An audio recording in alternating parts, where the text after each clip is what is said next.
Өнөөдрийн Mac BM 26 гэдэг ивентийн маань 2 дахь бас сүүлчийн хилцүүлэг маань эхэлж байна. Тэгээд энэ жилээс олвол Mac-ийн маань илүү юм нөгөө чөлөөт хилцүүлэг ингээд нэмж өгсөн айгу баяртай байгаа. Тэгэхээр ер нь яг хилэлцүүлэг элдв формууд та нар анзаарсан болвол дандаа нөгөө талаасаа яваад идэг те асуудлаа бол ярьцдаг салбарын хүмүүс эргээд нөгөө хэрэглэгч талаасаа залуу хүмүүс талаасаа жоохон асуудлууд нь яригдахгүй үлдэх гэдэг талтай байдаг. Тэгэхээр ийм залуусын төлөөлөл ирээд тэр асуудлыг хилцэх боломж олгож аваад бас баярлж байна. За ингээд өнөөдрийн сүүлчийн хилцүүлгийн хэдүүлээ гоё алгад ташил дүүрэн эхлүүлье те. Энэ хэсэгт нэлээд чөлөөтэй явъя гэж бодож байгаа учраас та бүхний хувь хүний туршлагаас эхлэе гэж бодож байгаа. За тэгэхээр эхнээсээ одоо Батүр зочноос маань эхлээд тэгээ барилгын компаниуд ерөөхдөө том асуудлаа ярьж байна. Гэхдээ яг байр хайж байгаа бид нар яг юуг нь харддаг вэ? Тэ яг ингээ нэг бүрчлэн ярилцах юм бол өөр ингээ төлөөллүүд ирээ суучаар өөр туршлагуудаа хаваалцсан. За таны яг хувийн туршлага та анх байр орон сууц амьдрах газраа сонгохдоо юу хардаг байсан? Одоо юуг нь хардаг болсон гэдгээ гоё үнэнээр нь хаваалцсан шүү дээ. За ороймонд за байрны хувьд бол тэгэл яг нөгөө Gen Z mindsetтэй байсан. Тэгэл Shangri-La болон юм туристийн зарчмаар амьдардаг. Тэгээ нөгөө байраа ер нь аавн тэр мөнгийг одоо шууд байранд хадгалж яхаар ингээд эргэлтэнд оруулаад янз бүрийн одоо бонд худалдаж аваа тэрнийх нь хүүгээр түрээслээд амьдрах бол сонирхолтой байсан. Тэгээд нөгөө хүүхдтэй болсноос хойш бол яг ингээд нөгөө байрандаа тавигдах ер нь цаг болсон. Тэгээд яг ер нь нэг амьдралын одоо үйл хөдлөх хөрөнгөтэй танилцсан чинь ингээ айгу хоцорсон байсан. Бүх юмнаас одоо энэ ковидын араас бол тэгээд 2-3 сая гээд метр квадрат нь одоо яригдчихсэн байрууд бараг бүгд 9-10 саятай болцсон. Тэгэхээр одоо юу гэдэг нэг юм жоохон одоо олон дүлгэрлээл ингээл бас күүлгээ явж исэн чи яг ингээд амьдрах орчин дээр ингээд нэг юм хинч бишээ мэдрээл те. Тэгээ яг энэ нөгөө нүүрсний хулгай одоо энэ нийгэмд явагдаж байгаа энэ асуудлуудаас болоод бол бидний бүрийн одоо энэ амьдрах орчин одоо залуусын хүсч мөрөөдөж байгаа тэр зүйлс бол ер нь бүр амар хэцүү болцсон. Одоо яг манай үеийнхэн бол тэгэл нэг гоё байршилд очие те. Тэгээд нэг хүүхд сургуулийнхаа цэцэрлэгтээ ойрхон бай гэхээр ингээл хам уул дүүрэг бол маш гоё дүүрэг. Гэхдээ тентхий одоо хамгийн доотлын бараг метр квадрат 8 сая гэхээр асуудал ер нь яг эндээс л үүсэж байна. Яг одоо орчин цагт бол нөгөө амьдралын нөгөө чанар бол айгүй бид нар бол чухалчилдаг болсон. Хэв маяг талаас одоо гараал гүүх ингээл гоё эрүүл хооллох, цэвэр агаар, орчин гэдэг тэр бол нэг юм кинон дээр гардаг шиг юм гоё амьдралын хэв маяг бол бүрдсэн. Эндээ тохируулсан яг энэ нөхцөл нь бүрдэж байгаа газарт ингээд сонгоё гэхээр маш хэцүү. За ипотек тамрагдъя гэх юм бол зарим ингээд газрууд бол 80 метрээс дээш гэхээр ингээд ипотекийг албаар ингэж хаагаад тэгээ тэнд бол нэг юм амар юм одоо өөрсдөө айгуу тэгж нөгөө өндрөөр үнэлж тэгж явж байгаа зүйл байгаа. Тэгээ би энэ дээр бол бас нэг зүйлийг ойлгохгүй байгаа нь яг тэгээд барилгач одоо ногоон байгууламж чинь сайн юм уу? Танаа байршилч одоо яг хаана ингээд чухалчлагаар тэр нэг чухал биш. Одоо манай байр орон сууц одоо талах шиг зарагддаг ч гэдэг юм уу те. Нэг юм одоо амжилттай айгу юм сонин зүйлэр. Тэгэхээр би бол одоо жишээлбэл нүүбтэй нэг 5 жил гарan хамтраад ажилласан. Одоо хүн дээлтэй, байгаль дээлтэй, хүүхдэд дээлтэй. Одоо жишээлбэл 15 оноос хойш 30 он хүртэл зорьсон одоо доктортой хөгжлийн 17 зорилго гэл байгаа. Одоо байран дээр жишээлбэл нөгөө BD+ C Gold гэдэг сертификат байгаа дэлхийн. Одоо нойлын усыг ингээд татхад их усаар биш ингээд даралтан хүчтэйгээр ингээд шийдэгдэхэд тэр одоо экосистемийг хангахч гэдэг юм ингээд өнгөрч болох одоо өөрсдөө ингээд бахархаж болох айгүй олон зүйл байгаа. Тэнгүүт бидний хувьд бол ингээд нэг юм талах шиг зарагддаг. метр квадрат нь 10 сая юм ойлгомжгүй те. Яг ийм дэлхийн гоё бидрийг хангасан сертификат байна уу? Та нар одоо энэ сангийнхаа ажлыг яаж хийсэн? Зогсоолоо яаж хийсэн? Ногоон байгууламжаа яаж хийсэн гэхээр ингээд 0. Тэгээ энд бол ингээд за миний хувьд бол төгсгөлд нь хэлэхэд бол ингээд айгуу гоё эрэг баймаар байвч одоо энэ бол сэдв бол угаасаа бодиттой ярихаас өөр арга байхгүй. Тэгэхээр энд одоо мундаг ингээд маш салбарын манлайлагч мундаг хүмүүс байгаа учраас залуу хүмүүсийн төлөөллийг үнээр нь хэлэхгүй болоод те гоё уцлал гоё юм яриад гаруултыг хүмүүс ойлгохгүй. Тэгэхээр асар асуудалтай байгаа. Тэгэл дуусгая те. За баярлалаа. Яг би бас хувьдаа модератор чиглүүлэгчийн хувьд бол яг ийм бодит зүйлсүүдийг сонсох гээд бас хүлээж байсан. Тэгээ яа тэгэхээр одоо ингээл орчин үед лайфстайл гэлтэй залуучуудын хэв маяг өөрчлөгдлөл гэдэг яг өөрчлөгдсөн үү гэдэг дээр бас асуултын тэмдэгтэй байсан. Орон гэрээ аавна гэдэг одоо шийдвэр бол амьдралд бараг 1 юм уу 2 удаа гарах шийдвэр баг те маш том худалдаа авалттай байдаг ч юм уу те. Тэгэхээр бас бодит байдлыг одоо энд байгаа үйлдвэрлэгч ханган нийлүүлэгч за ингээ яг салбарын хүмүүс бол сонсох нь аягүй чухал байгаа. За хулан зочны маань хувьд болохоор бид бүхэн мэдж байгаа. Тэгээ залуу гэр бүлүүдийн төлөөлөл байгаа. Тэгээ ялангуяа бидний харж байгаа бол одоо амьдрах орчиндөө маш их ач холбогдол өгдөг гэж харагдаад байгаа. Тэгэхээр энэ хоёр зочин маань одоо хүүхэдгүй байх тий. Тэгэхээр хоёр зочин маань хүүхэдтэй гэр бүлтэй учраас нөгөө өөр өнцгөн аягүй сонирхолтой санагдаж байна. Хулан зочны маань хувьд сая бичлэгэн дээрээс харагдчихсэн те нөгөө тоглоомын талбай сургууль гэдэг ч юм уу асуудлууд яригдаад хэлж байгаа. Тэгэхээр яг одоо өмнө нь үйл хөдлөхөд тавьдаг байсан шаардлагууд одоо бидэнд хэр өөр байна эсвэл адилхан байна уу те ялгаагүй бид нэр илүү их шаардлага тавьсан ч гэсэн байгаа төслүүдээ сонгохоос өөр аргагүй байдалд хүрдэг ч юм уу иймэрхүү асуудлууд гарч ийн үү? Тийм, сайн байцгаана орой минь бүргий. Явгасаа яг ингээд шаардлагууд эрс өөрчлөгддөг юм билээ. Яг амьдралын нэг чаптер дуусаад дараагийнх нь нэг бүлэг эхлэх үед бол ялцчгүй орон сууцнд тавьж байгаа шаардлага өөрчлөгдөнө. Одоо манай нөхөр бид хоёр танилцсанаасаа хойш одоо нэг удаа одоо 2 дахь байрандаа амьдарч байгаа. Гэхдээ одоо 3 дахьаа бас хайж байгаа байхгүй дахиад нүх шаардлагатай болсон. Яагаад гэвэл бидний амьдралын бас нэг бүлэг эхлээд хүүхдүүд маань удахгүй арай болоогүй л та удахгүй сургуульд орох гэж байгаа. Тэгээд за хамгийн ихний байрнаасаа эхлээд жишээлж үзэх юм бол нэг хагас за нэг one bedroom гэх юм уу да тийм нэг зочны өрөөтэй нэг унтлагын өрөөтэй тийм байр байлаа.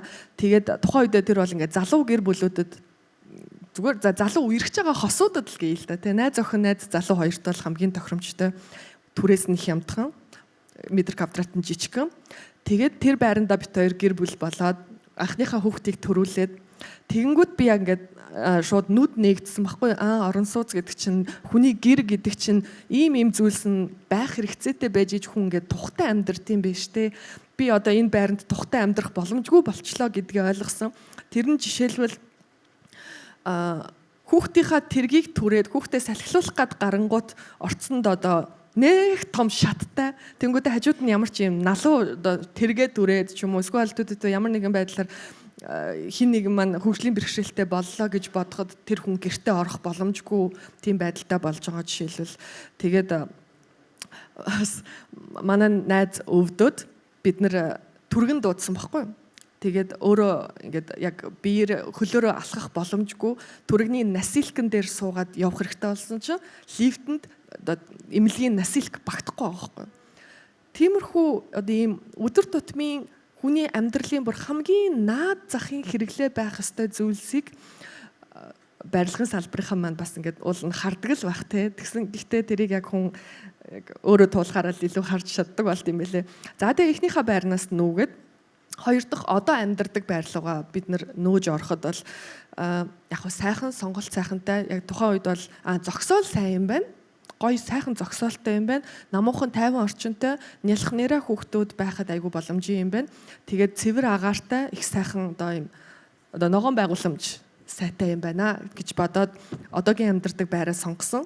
Гэтэл үүнээсээ дахиад нүх шаардлагатай болж байгаа маань хотын хөл хөдөлгөөн, хотын хамаг одоо бизнес, сургууль, цэцэрлэг бүх юмнаас тусгаарлагдаад сайн сургуулийн дэргэд сайн хүүхдүүдийнхаа дасгал одоо сургуульд хийдэг одоо дамжааныхын дэргэд ч юм уу те хоёр биенийхээ ажлын дэргэд бас ойролцоо байх хэрэгтэй байна. Хүний амьдрал гэдэг чинь ингээд айгүй гоё газар байгаль орчинд байсан ч гэсэн хүн ингээд бас community нийгмийн амьтан учраас эргэн тойрондоо бас нийгмийнх нь хэсэг байж байх хэрэгтэй байна гэдгийг ойлгож байгаа. Тэгээд яг цаг цагаараа л айгүй өөрчлөгддөг юм шиг байна. Тэгэхээр одоо төгс байр гэхээр юу ах юм те хүн болгоны юм жижиг хэрэгцээг нь хангасан байрыг л хэлэх байх.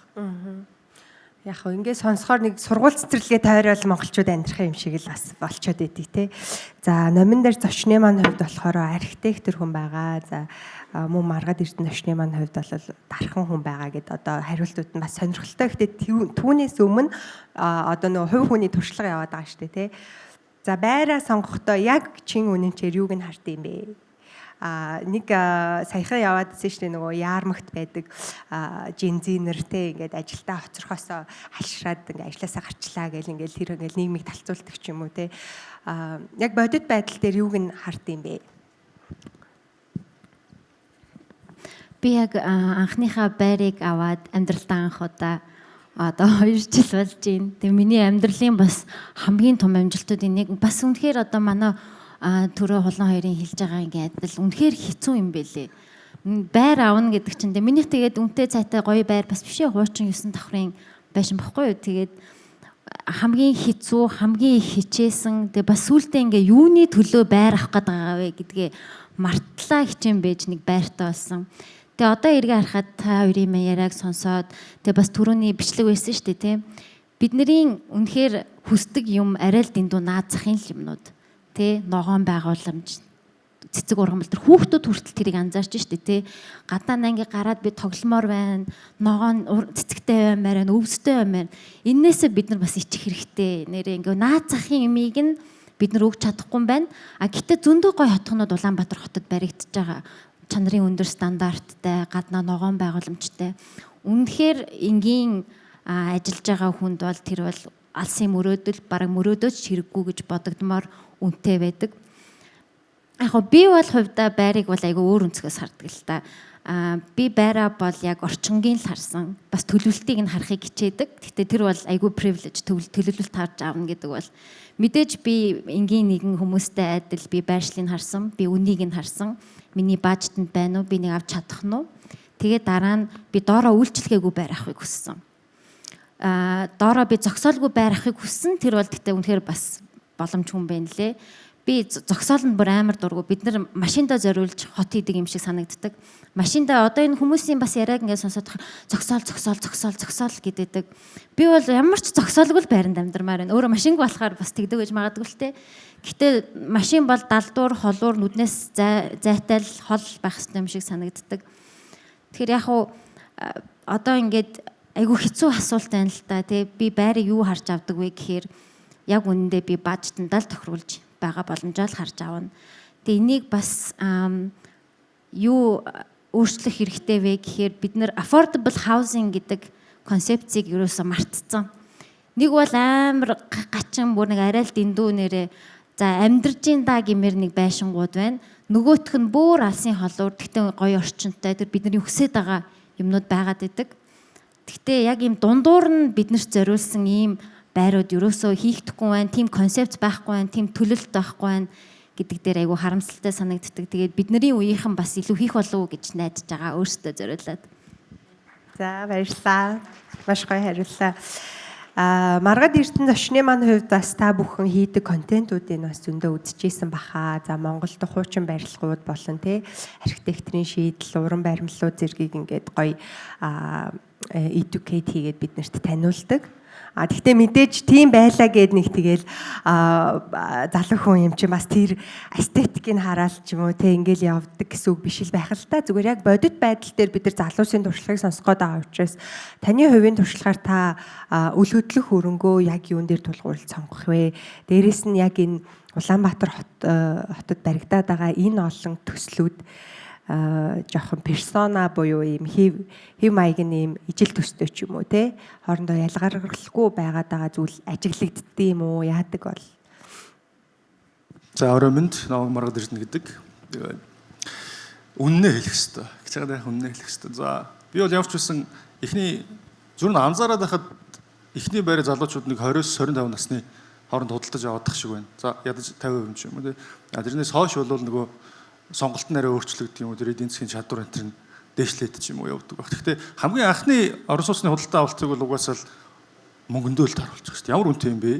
Тэ хэрвээ би худалдаж авч чадахгүй бол тэрийг харахчгүй. Тэ би яг л тийм байсан. За яг ажил мэргэжлийнхаа шалтгаанаар би бол явж гисэн багт өрхт амьдрах зорилготой байдаг. Ягаад тэгэхээр нөгөө маш их алхдаг учраас тэр нэг сонгодог хэлэхдээ хэдэн байшинг тойрч хүүхэн миний хувьд бол маш чухал учраас багт өргөөс холдохгүй байх нь нэгдүгээрт байсан. Тэгээд эхний орон сууцны худалдаа авалт бол угаасаа л үн байсан. Тэгээд тэрэнд бол угаасаа жижиг том байна уу те ямар байна уу ямар ч хамаагүй ямар ч байсан л гэр орнтой болъё. Тэгээд тэрэнд бараг нүдэ хот өхөл бэлэн тэгж зүтгэж байгаа шүү дээ. Тэгчээд яг хөө тэгж яасан одоо бол дараагийнхаа сонголтыг хийхдээ арай өөрөөр боддог болчихж байгаа байхгүй. За ер нь яах хэвээр өчргөө тийм том байх албагүй л дээ. Гэхдээ надад бол нэг юм хоёрхан л хардаг юм байдаг. Нэг нь 0 €, нэг нь балкон. Тэгээд бусд нь бол одоо том жижиг өгнө нэх онцсон юм биш. 0-д бол угаасаа энэ чинь зай талбай хэрэгтэй шүү дээ. Ингээд угаалгын машинаар явдаг янз янзын ядаж нөгөө усанд орж гарч ирчээ талны өмнө нэг жаахан бүжиглээч гэдэг юм уу. Тиймэрхүү юмнууд болдог. Балкон бол бүр зайлшгүй хэрэгтэй. Ягаад тэгэхээр монголч нь ингээд дөрвөн үлрэлтэй бид нар ийм хизүү хатуу уур амьсгалтай газар амьдардаг. Тэнгүүт хувцас хунаар янз янзын ийм олон төрлийн бараг л дөрвөн үлрэлийн хувцас сольж байгаа шүү дээ. Тэнгүүт чинь тэр чинь нэг ингээд жижиг талбайтай байранд амьдарч байгаа бол шкафнд хийгээд байвал тэр чинь ингээл нөгөө ашигтай талбай багасаал шүү дээ. Тэрний оронд ингээд балкон дээр нэг юм хийгээд тавьчвал. За тэгээд бас нэг юм нөгөө нэг өвлийн эдс гэж нэг амир юм байна шүү дээ. Ингээл нэг үхрээд нь өрөөл адуу идэн хоёр хойно идэн тэр чинь ингээд юу хөрөгч хөлдөөх чинь тийх бүү юм болж байгаа шүү дээ. Тэрийг зүгээр нэг цаасан доор огоод төмөрсөн хайрцаг руу шидчих юм бол тэр чинь өссөн үсээг өөрөө хөлдөж. Тэгэхээр балконы зай талбай том байх нь хамгийн чухал. Тэгээд бусад одоо яг тэр амьдарч байгаа талбайг бол тэгээд нэг номын тавир компьютерийн ширээ одоо баг бид нар зурагт хэрэглэхээ болчихлоо шүү дээ. Тэгэл ингээл гэртээ өнгөрөн. Яг одоо нэг юм бидний насны залуучууд ихтэй ер нь гэртээ баг байд юм уу? Байхгүй шүү дээ. Ажиллаа хийгээл тэгэл явж байгаа л нэг баг унтаал гараа явчихдаг шүү дээ. Тэгээ бодохоор гэр орон гэдэг юмыг бид нар яагаад бэлдээд байгаа юм бэ? Тэгээ өдөр чинь ингээл нийгэм дунд ингээл хүмүүстэй харьцаад явж байгаад гэр орон гэдэг чинь ерөөсөө хувийн орон зай л байгаа байхгүй юу? За тэгээд хоёр дахь асуулт нь болохоор тэр нэг баахан шилэн хайрцагнуудын тухай ярьж штэ. Одоо нөгөө нэг юм барилга үйлдвэрлэж байгаа хүмүүсийн хувьд баг мэдж байгаа нөгөө нэг кодекс байгаа штэ. Дэлхийн барилгын тэгэл шилэн фасадтай тэр нөгөө яг барилга өөрөө угаасаа эдийн засгийн ач холбогдол нь өндөр байх ёстой. Тэр хувийн секторын ажлууд ихэнх нь явж байгаа учраас юутай байх хэвээр ашиг олдог байх хэвээр тийм ээ. Гэхдээ сая энэ сандал дээр сууж исэн өмнөх хэлцүүлгийг нэг бүлээн ах байсан шүү дээ. Хин цоодоо гэдэг хөөсөн. Тэр ахын хэлж байгаа бол хамгийн зөв шийдэл нөсөн. Юу гэхээр архитекторуудаа, инженерүүдээ тэдний боловсролыг мэрэгжлийн ур чадварыг дээшлүүлэхээ. Тэгээ угаасаа хүнэл бэлтгэхгүй бол аль ч салбар хөгжихгүй гэдэг нь тодорхой. Тэгэхээр тэр бол цорын ганц шийдэл мөн байх гэж харж байна. Хүн бэлтгэгдснээр мэрэгчлэлтэн сайн бэлтгэгдснээрээ тэр нэг эвгүй харагдаад байгаа тэр шилэн хайрцагнууд тэнд инженерчлэлийн шийдлийг яаж гоо зүүн шийдэл болгож чадах вэ гэдгийг угаасаа хүмүүс л юм. Өөр хүн одоо машин чинь өөр юм хийхгүй шүү дээ. Тиймэрхүү байна да. За баярлалаа. Зочд маань айгүй маш гоё үннээрээ хариулж байгаа тий. Тэгэхээр нөгөө сонсож байгаа хүмүүс маань бас бодож байгаа хэлтэй яг нилээ энэ салбар өөрөө одоо нилээ ногоон гээл тэг шилжилтүүд нилээ явагдаж байгаа дулаан алдагдaltaгүй гэх мэтчлэн гэхдээ яг хүмүүс цагаад тулахаар юу хардсан бэ гэхээр одоо зочдын маань хэлдэг шиг айгу наад захын юм хүсээд идэг байтал бас ер нь жоохон хангагдаж чадахгүй байгаад байна тий. Тэгэхээр нөгөө аргаа ятсандаа гэдэг шиг сургуулаа тойрч амьдраад байна гэдэг ч юм уу тий нэг иймэрхүү асуудлууд үүсэж байгаа юм шиг санагдчихж байгаа. За одоо энэ нэг хоёр асуултыг хэдүүлээ юм богино хариулах юм шүү дээ. Бараг нэг үг үлбэрээр ч юм уу тий. За одоо Монголд явагдаж байгаа ингээд ашиглан орсон барилгууд байгаа. Баригдаж байгаа барилгууд байгаа. Барилгын төслүүд байгаа. та нар тэндээс за одоо ингэж барихаа одоо болчоосой гэж те одоо biggest no гэж яддаг штэ те одоо шууд тэрийг нь харах юм бол листнээсээ шууд хасах те сонирхож исэн сонирхол нь шууд буурах тийм юу байна. Одоо ингээ бүгд давтдаг адилхан. За одоо хүртэл ингэж ингэх юм уу гэдэг ч юм уу те. Тийм яг наад дээр ч юм бол бодогдсон юм бол байхгүй наа. Зүгээр миний зүгээр товчхон хэлхийг хүссэн зүйл бол одоо нөө байрны гэрээгээ айгүй гоё юм боломжтой нөхцлөөр хийдэг болчихсоо л гэж боддог. Ер нь бол ингээд хаус төсөлч өнөө ингээд юуны төсөлч өнөө ингээд маржин бол мэдээд байгаа байхгүй. Ер нь бол ихэнх барилгууд бол нэг 60% байгаа тий.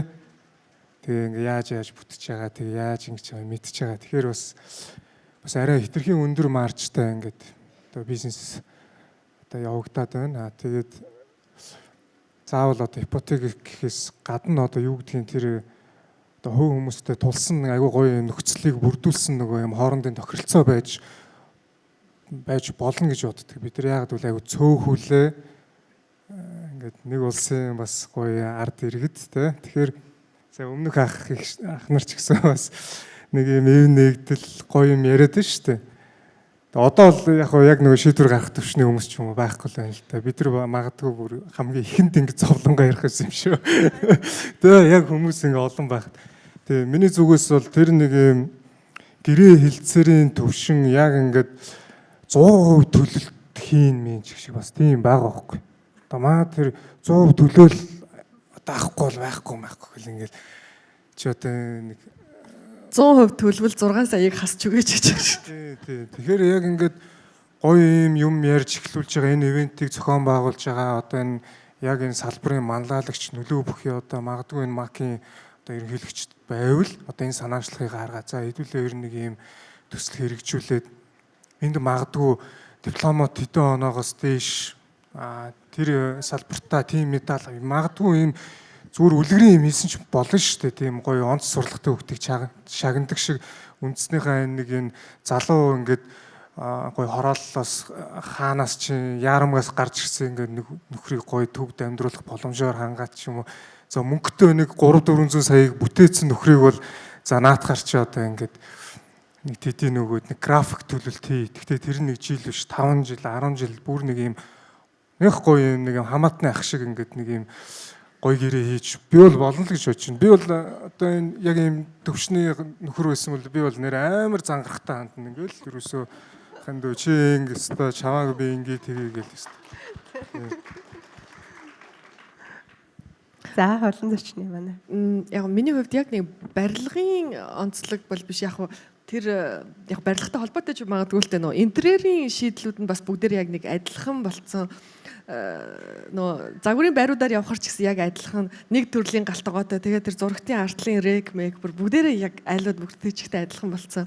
Галтгоо нь яг ингээл бүгдээрээ хамтдаа нөө хуучны нэг ингээд тусдаа галтгоо ингээл өрөө болгон ороод ингээ хаалга хааж маадаг байсан тэр гоё юм байхгүй болсон юм санагдаад. Нэрэл яг нөгөө бүгдээрээ персона нэг жоохон адилхан болоод жоохон нэг юм нөө цементэн jungle болоод байгаа жоохон уйтгартай. Тэгээд нэг юм нь болохоор одоо уул нь ингээд бусад улс орнууд чинь нөгөө манай Монголд ч гэсэн уулын төрөлтийн тоо багасж байгаа шүү дээ.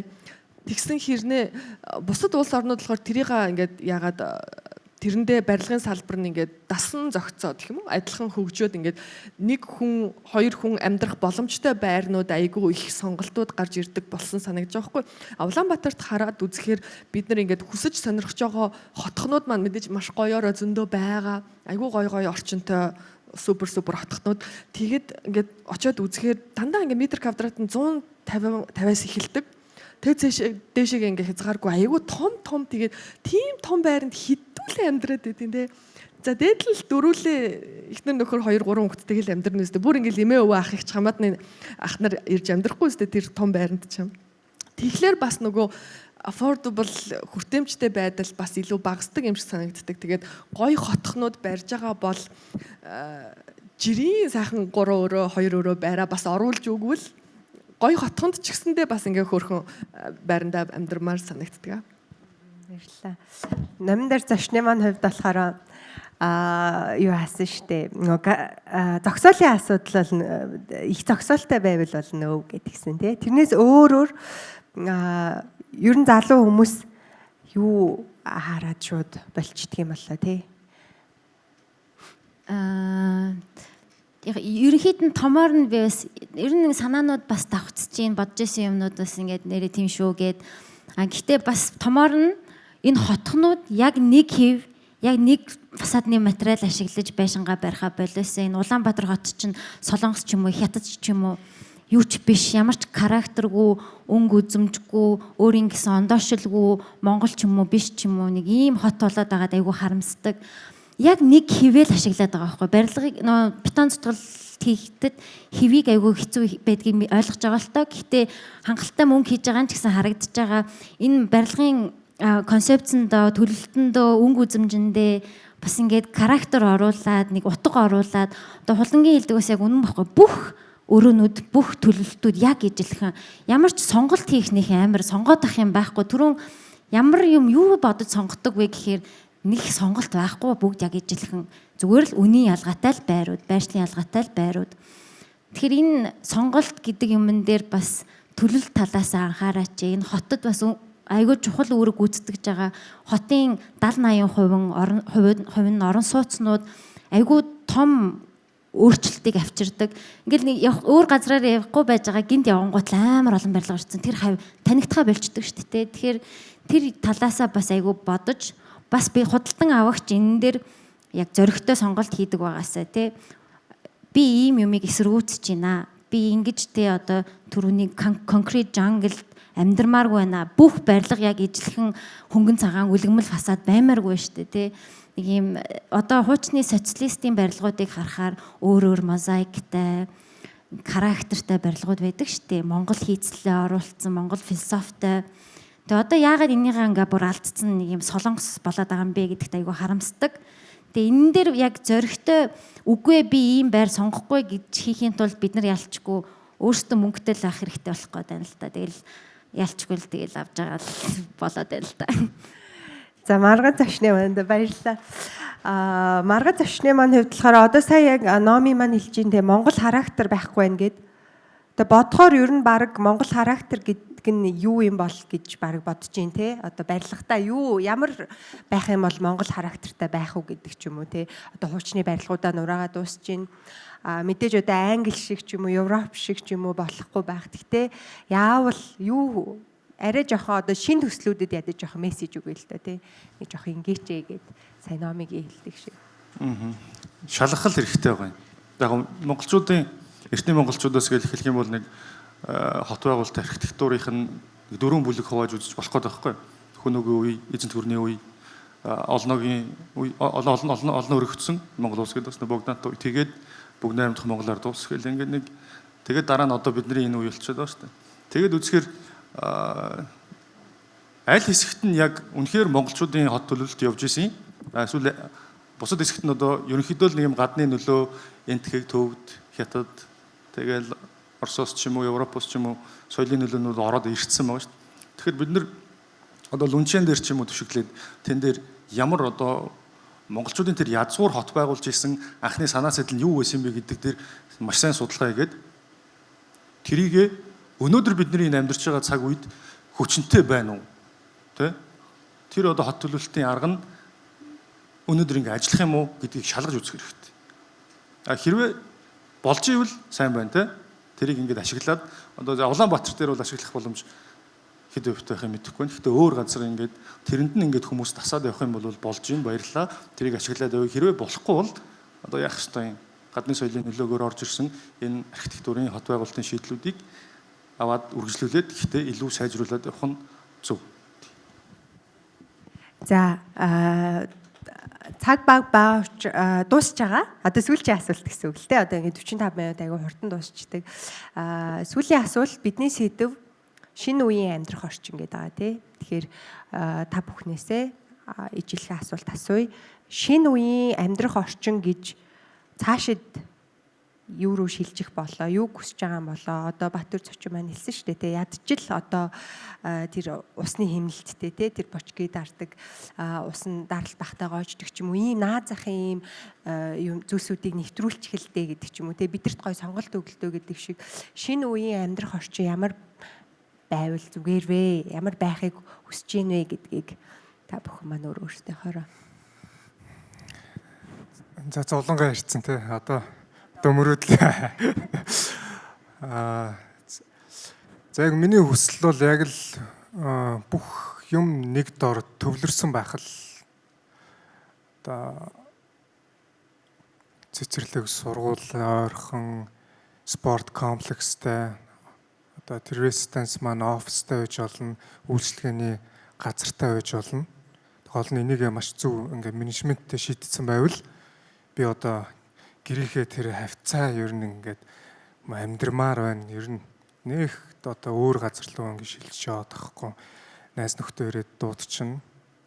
Бэлтгэлээ хийчихнэ. Гараад гоё цэцэрлэг төрүүлэн мөрөлнөрөө орчих боломжтой ч юм уу те. Тэгэл ингээд нэг комплексээр л шийдсэн байвал айгүй зүгээр байна. Миний мөрөөдөл болохоор би яг буцаад хуучны Монгол руу явмаар байгаа байхгүй. Тэр нь яадаг вэ гэхээр хөршүүдээ мэддэг. Тэгээд бид хэд чинь яг ингээд за бодоод үзэхээр за байр аваад байгаа мó өстө нөгөө орж унтах тийм оромжоо аваад байгаа мó гэхээр яг үнэндээ гэр болгомоор байгаа байхгүй. Тэрийг гэр болгох юм нь хүмүүс эргэн тойрны community хинтээ бас ингээд нэг эвгүй бажка нартай баймааргүй штэ. Бас ингээ гоё хөршүүдтэй баймаар байна. Гоё хүрээлэлтэй баймаар байна. Тэгээд баг байхад айгүйх гадаа тоглолдог, хүүхдүүд айгүйх гадаанаа тоглолдог, айгүйх байдаг байсан. Тэр одоо байхгүй болцсон байгаа шалтгааныг нь барилгын салбарын маань мэдж байгаа юу. Тэгээд одоо ингээд анзаархаар зарим нэг хотхон айгүй юм тийм хөршийн холбоо сайтай нөгөө цаанаасаа ингээд юу нэг юу лээ клуб хаус байхгүй мөртлөө клуб хаустай юм шиг ингээд ийм хүмүүс нь айгүй дотн болсон байдаг штэ. Тэрийг анзаарсан чинь яагаад чи би ийм хуучны бол биш. Зүгээр яг намхан байртай, намхан одоо давхартай хотхнууд айгүй хүмүүс нь илэгсэн байдаг ч юм шиг санагдсан. Яагаад ч юм бэ?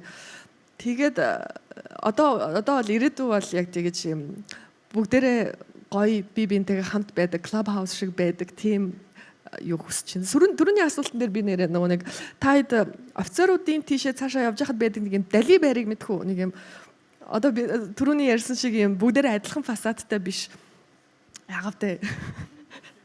Тэг нэг юм зүгээр тэгшхэн биш нэг ингэдсэн юм дали ингээд бүх өнцгөн нэг юм одоо нэг юм wavy байдаг штэ. Тэрэн шиг байшингуудыг бас илүү их бариасаа гэж хүсэж байна. Гоё хүн төвтэй, хүн дээлтэй, хүнээ бодсон юм хийгээч. Бид нарыг зүгээр нэгдээ санхүүгийн нэгж гэж битгий хараач. Биднэрт юм зарах гэж л массын бүтээгдэхүүн зарах гэж юм битгийгээч. Хүндээ зориулаад юм хийгээч. Асуулт нь юу байлаа гэж байл. Баах юм бодоод.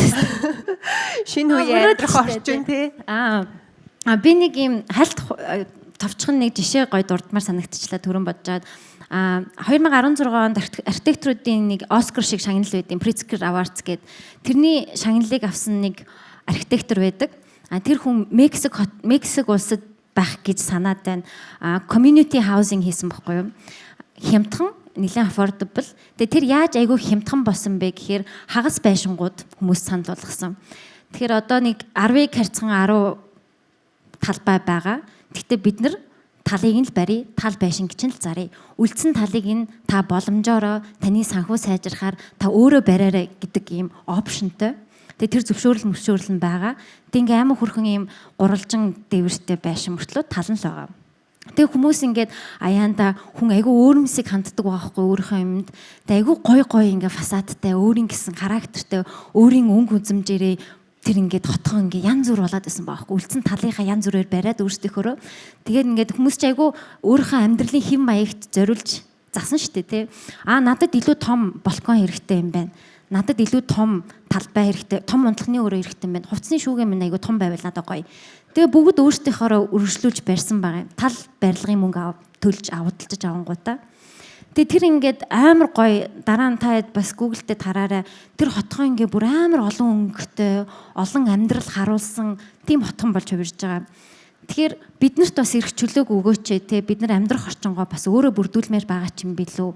Тийм илүү бүтээлч эрх чөлөөтэй нэг нь хэвэн цутгасан биш бас тийм төлөлтийг бид нар санал болгооч.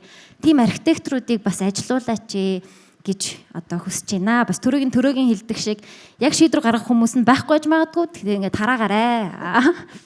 Баярлалаа. За сүүлийн зочныхаа хариултыг сонсъё те.